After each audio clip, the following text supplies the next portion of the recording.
Good afternoon and welcome to NYFP. This afternoon, I'm joined by Cort Gwon of HudsonView Capital Management. Hi, Cort. Thanks for joining me today. Thanks for having me. Well, on this Tuesday afternoon, we're seeing that the major U.S. stock averages are posting in advance, and weak U.S. economic data has been sidestepped. So, what do you think is behind today's advance?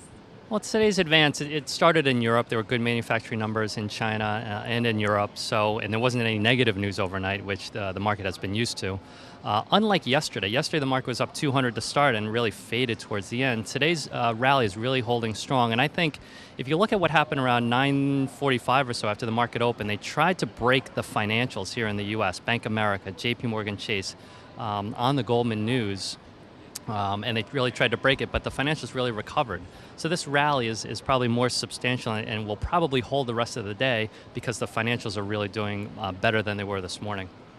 Well, since you mentioned the financials, we've been seeing mixed trading in today's trading session. But in the previous week, a lot of the financial institutions, including JP Morgan, Morgan Stanley, Goldman Sachs, they did cut the US GDP forecast for this year as well as next year.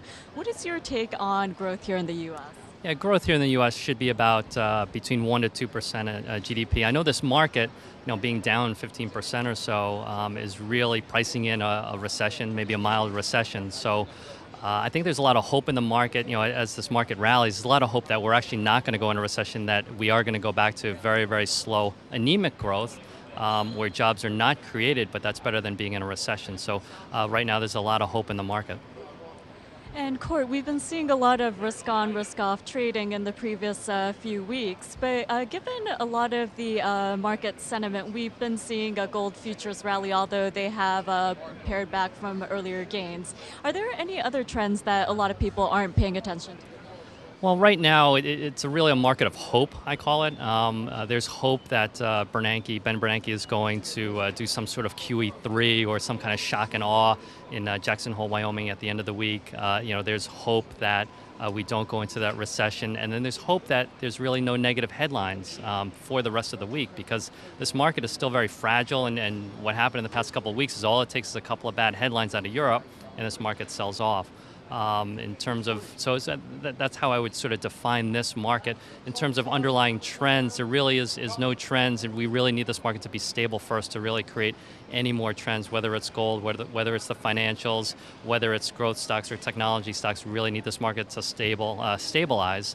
And as you see today, like the VIX, for example, is now under 40. So as that VIX heads towards 20 or 25, this market's going to become more stable, and then the trends can start again.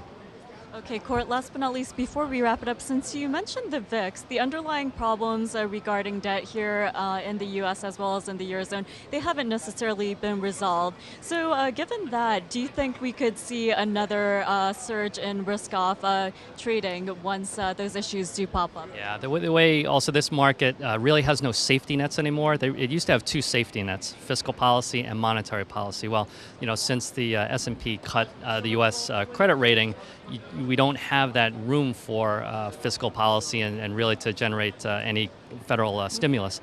On the monetary policy side, QE1, QE2 didn't work, so we're not sure that QE3 or anything after that would work as well. So you really have this market that doesn't have safety nets. So really any news that comes out, people could take risk off right away, they could put risk back on, and so you really just don't have those safety nets. So that's why the market is a little bit more volatile and should be a little bit more volatile than it used to be going forward.